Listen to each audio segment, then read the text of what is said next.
Bonjour, bienvenue sur Contre Pop Culture, je suis content de vous retrouver pour une nouvelle vidéo. Aujourd'hui je vais vous parler des nouveautés dans les différents grands univers que j'aime beaucoup sur la chaîne, c'est-à-dire Tolkien et le Seigneur des Anneaux, Lovecraft et Cthulhu, un petit peu d'Harry Potter de J.K. Rowling et aussi du Dune de Frank Herbert. Donc du coup, vous voyez tout ce qui a pu sortir récemment. J'ai des livres à vous présenter, un peu de BD, des beaux livres, des romans, des rééditions, même un jeu de société. Pas mal de choses, pas mal de produits intéressants.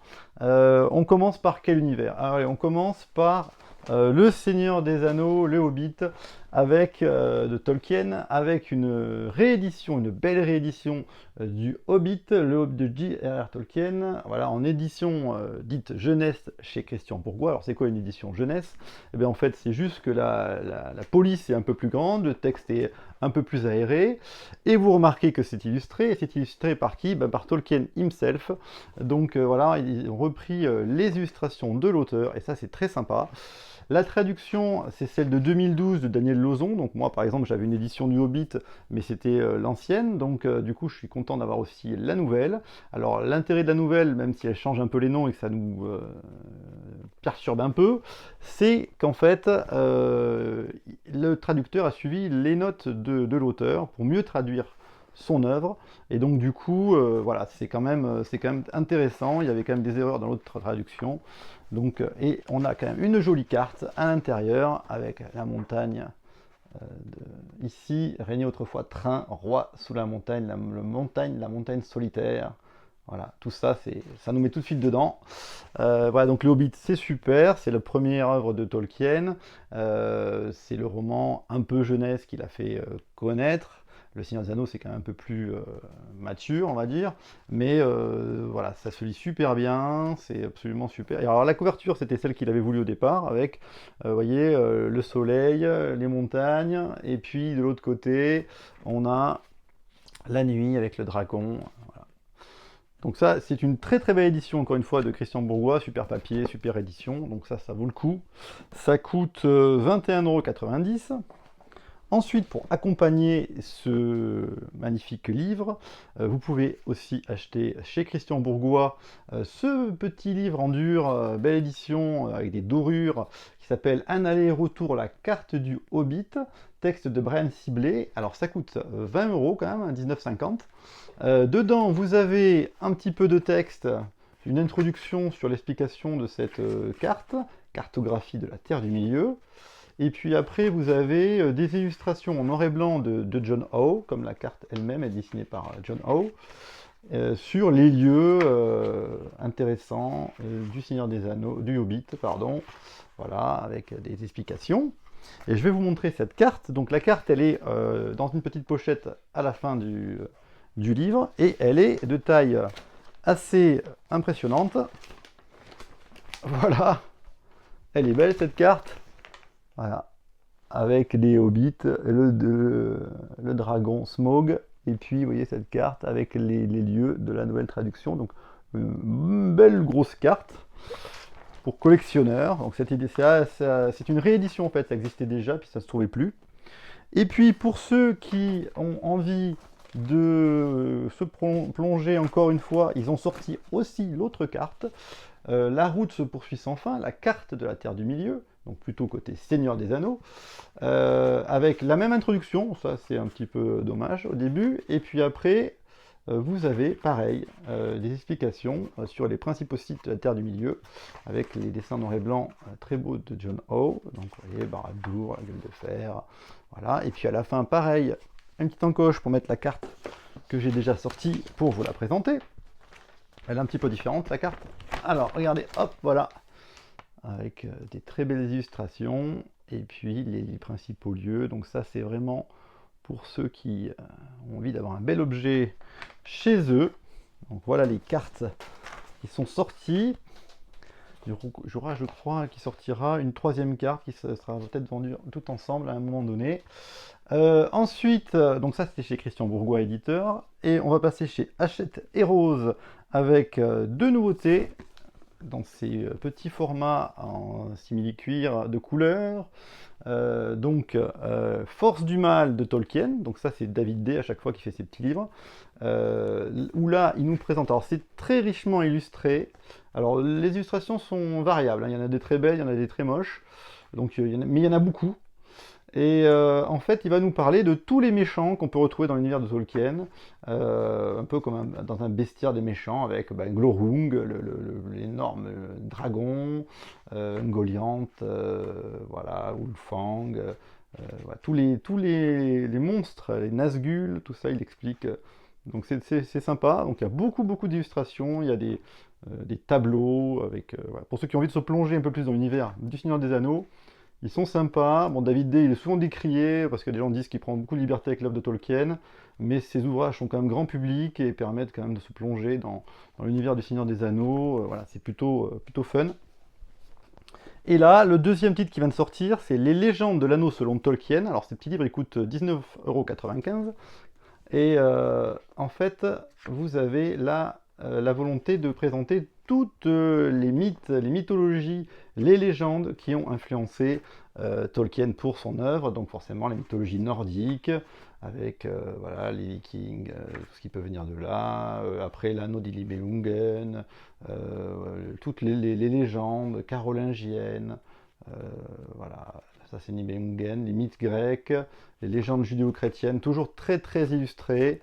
Voilà, c'est sympa pour ceux qui ont envie de se plonger dans toutes les légendes qui peuvent avoir influencé Tolkien pour son œuvre. Voilà, il avait déjà sorti des livres sur ce sujet-là, David Day, il est quand même spécialiste.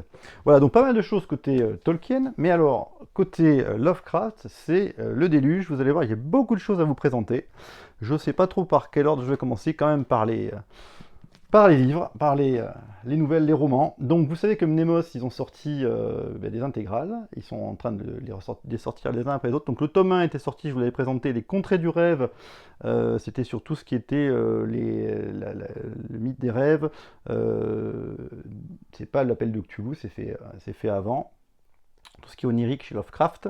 Donc c'est David Camus qui a retraduit tout ça avec une équipe de traducteurs. Ils ont fait un travail incroyable. C'est très beau, ils sont très beaux ces livres. Ils coûtent 22 €. Voilà, et puis il y en a d'autres qui vont sortir. Et donc le tome 2, Les montagnes hallucinées et autres récits d'exploration, vient de sortir. Et là, il y a du très lourd parce qu'en fait, nous avons, ça y est, on est parti dans le mythe de Cthulhu.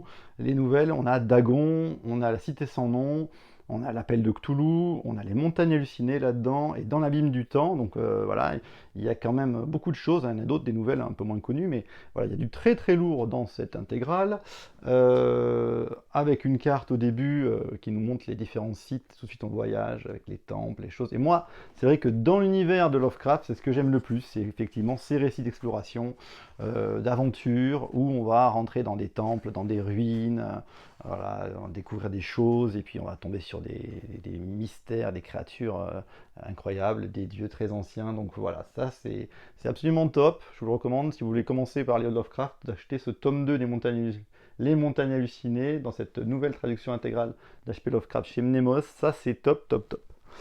Et toujours chez Lovecraft, la biographie. Le tome 2 vient de sortir chez Helios. Je suis Providence, tome 2, donc ça c'est l'énorme biographie de S.T. Joshi. Alors ça coûte 15,90 €. C'est du très lourd, il y a plus de 750 pages, le premier tome en faisait autant, donc c'est une immense biographie, c'est pour vraiment ceux qui veulent rentrer pour connaître la vie de Lovecraft, ses correspondances. Voilà, il écrivait énormément de lettres, voilà, tout ce qui a influencé sa vie, son inspiration. Enfin, c'est une plongée hyper minutieuse dans sa vie. C'est passionnant. Ça a eu des prix d'ailleurs. Prix Imaginal 2020, Grand Prix de l'Imaginaire 2020. Vous voyez, c'est la biographie de référence sur Lovecraft. Voilà, il ne faut pas hésiter à y aller si vous avez envie de connaître le personnage. Si vous avez envie d'un livre un peu plus fun et de connaître le personnage, mais sous un côté un peu plus fantastique, un peu plus foufou, c'était Les Derniers Mystères de Lovecraft, l'édition de L'Opportun qui ont publié ça, un livre de Christian Doumergue qui est un peu spécialisé dans ce genre de livre. Il est passionné d'histoire et d'ésotérisme, il a fait des livres sur la franc-maçonnerie, sur les Templiers, toutes ces choses-là. Et donc du coup, il voulait faire une enquête sur Lovecraft, sur le côté un peu ésotérique, magie noire, fantastique, voilà, tout le côté occulte, toutes les sociétés secrètes, les rituels. Et donc c'est vrai qu'en fait tous ces mystères sont hyper intéressants. Le livre est finalement on ne révèle pas grand-chose, hein, mais par contre il est assez fun à lire dans le sens où vous allez apprendre des choses sur tout ce côté, voilà, ces sociétés secrètes, ces personnages incroyables qui ont existé, le spiritisme, tout ça. Donc voilà, il pense que Lovecraft du coup a été influencé par ces choses-là, il a peut-être vu des choses, et on parle du fameux Necronomicon, le livre interdit, enfin, plein de choses. Donc voilà, ça se lit vite, c'est assez intéressant, on apprend des choses, donc voilà, un peu plus fun.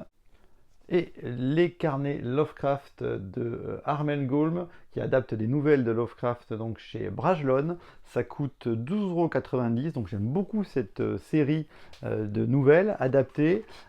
Donc c'est des nouvelles intégrales illustrées.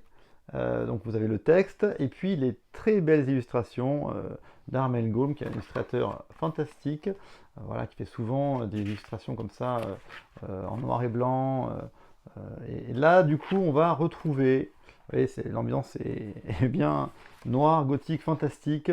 Un homme qui revient dans la demeure familiale, vous voyez, au bord de la mer, à Kingsport. Et du coup, il retrouve une ambiance très étonnante quand il revient dans cette ville.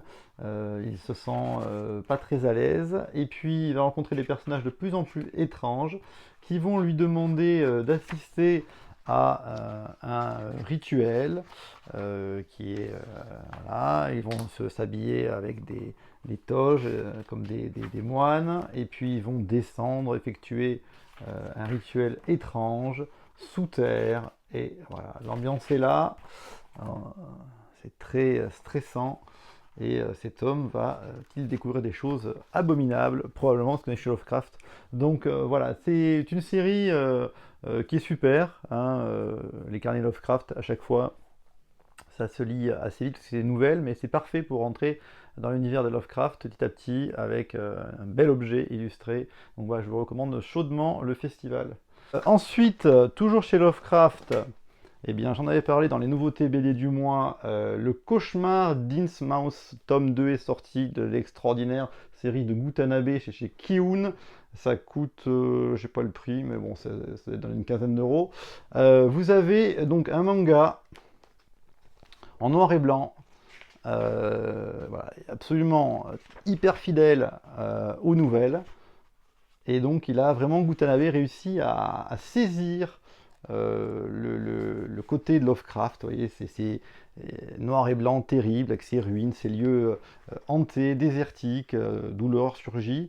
Et l'ambiance est absolument là, on frissonne, on a peur, et voilà, c'est absolument génial. Donc ça, je vous recommande absolument si vous avez envie de commencer à lire du Lovecraft, vous n'avez pas envie de rentrer dans un roman un peu long peut-être, eh bien d'acheter ces mangas, ces nouvelles qui sont adaptées en manga, et là vous allez vraiment être séduit par cela. Et puis, il est tellement à la mode qu'en ce moment sort un jeu de société basé sur le système de Sherlock Holmes Détective Conseil. C'est un jeu d'enquête dans l'univers du mythe de Cthulhu par Grégory Privat, c'est chez Space Cowboys. Enquête à Arkham et autres contrées.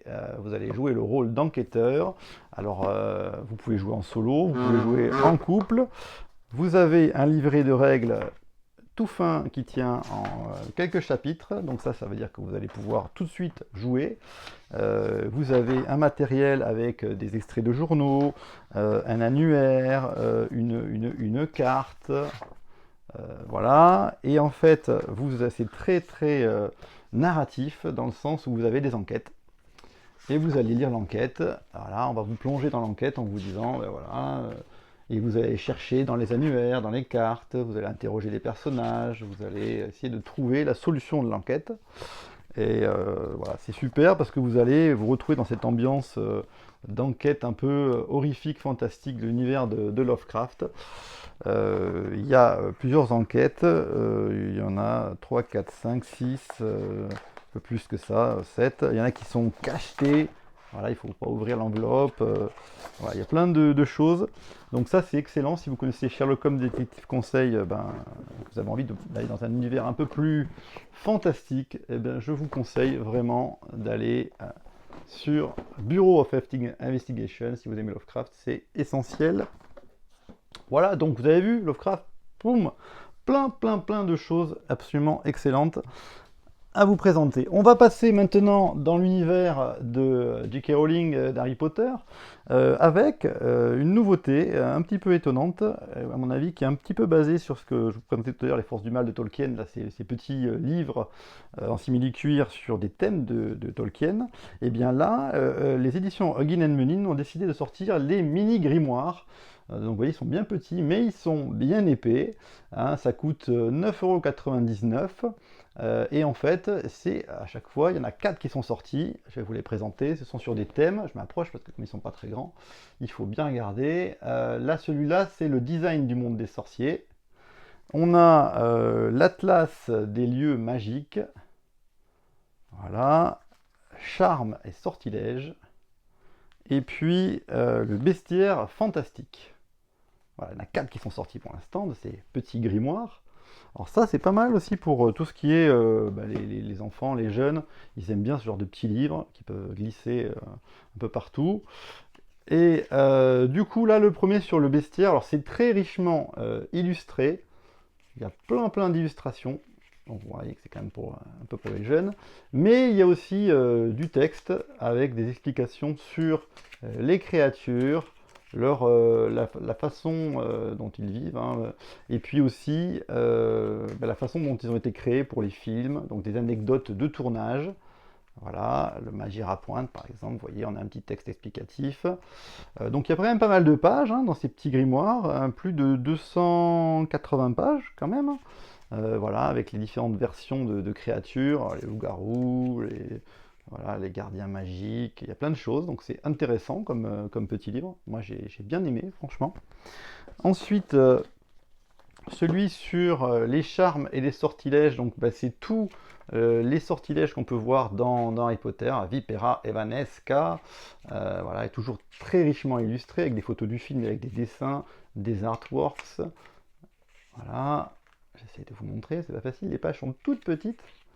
Alors, Reliculus, le sortilège, et puis après il n'y a pas que les sortilèges, il y a aussi les objets magiques qu'on peut retrouver, donc le vif d'or, le miroir de Rized, la carte du maraudeur, voilà, tous les grands les objets magiques, voilà, les chevaliers de Poudlard, voilà, on apprend des choses, il y a pas mal un peu plus d'explications dans un peu plus de texte, voilà, très sympa.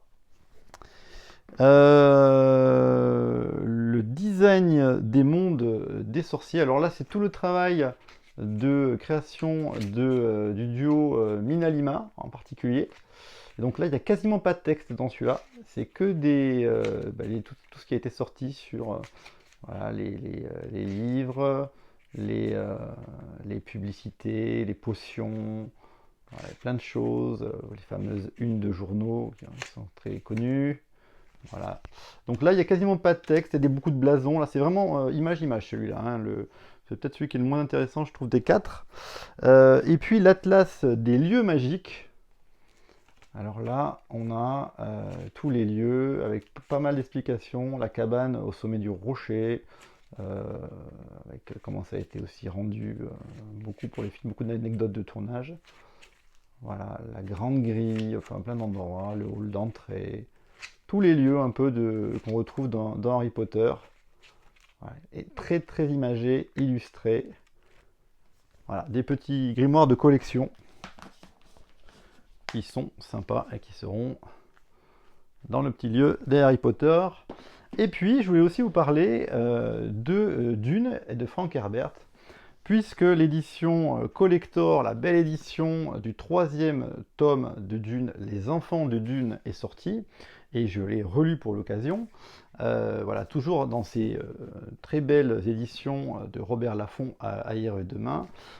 Ça coûte 23,90 €. Il y en avait déjà 2 qui étaient sortis, un Dune et le Messie de Dune.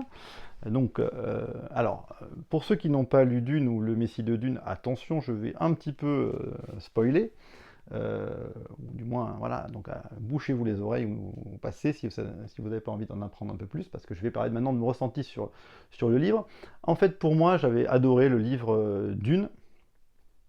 Voilà, c'est un récit initiatique d'un personnage, Paul, qui va devenir Muad'Dib, qui va devenir un prophète, hein, voilà, qui va avoir des pouvoirs. C'est vraiment le versant très très beau du héros. Voilà, la quête, elle est extraordinaire. Il combat ses ennemis, il se réalise, on va dire.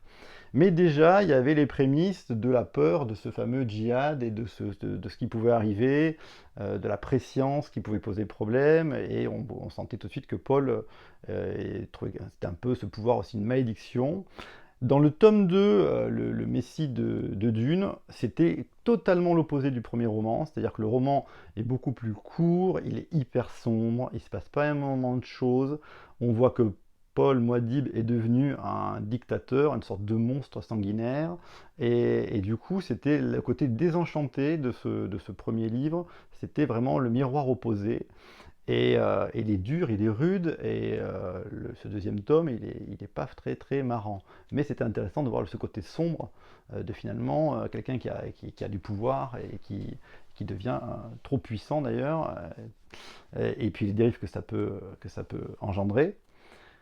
À la fin de ce tome 2, donc je spoil, attention, Paul partait, Muad'Dib partait dans le désert, et on ne savait pas ce qu'il devenait. On se retrouve dans le tome 3, donc bien plus tard, avec les enfants de Dune.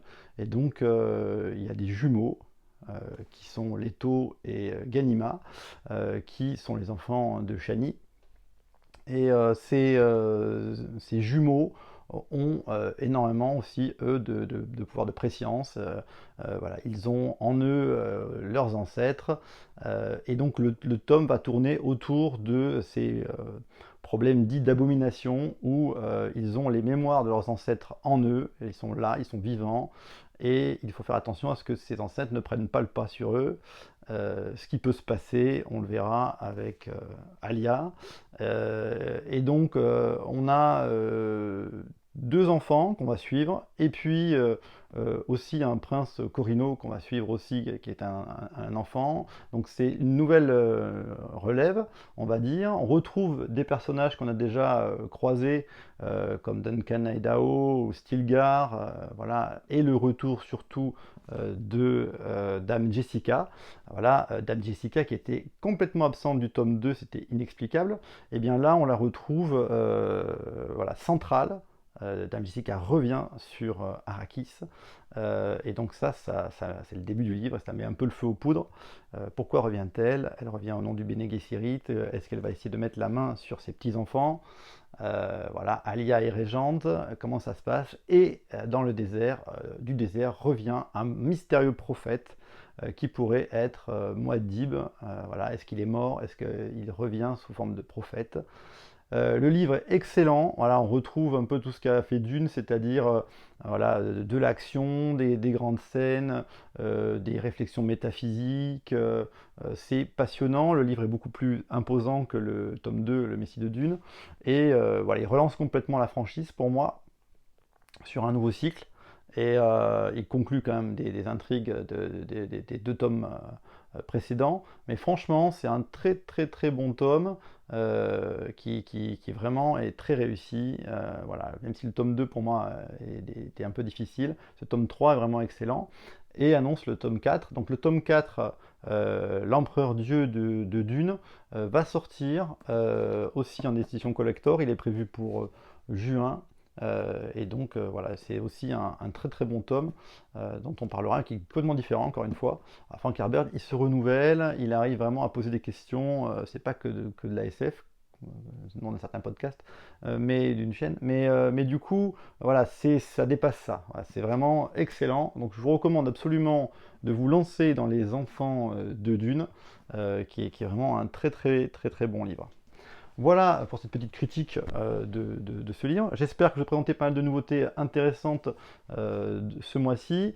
Pour ceux qui ont participé au concours, ben, le résultat du concours, je le ferai sur la prochaine vidéo, une des prochaines vidéos de BD, voilà, sur les nouveautés BD du mois d'avril.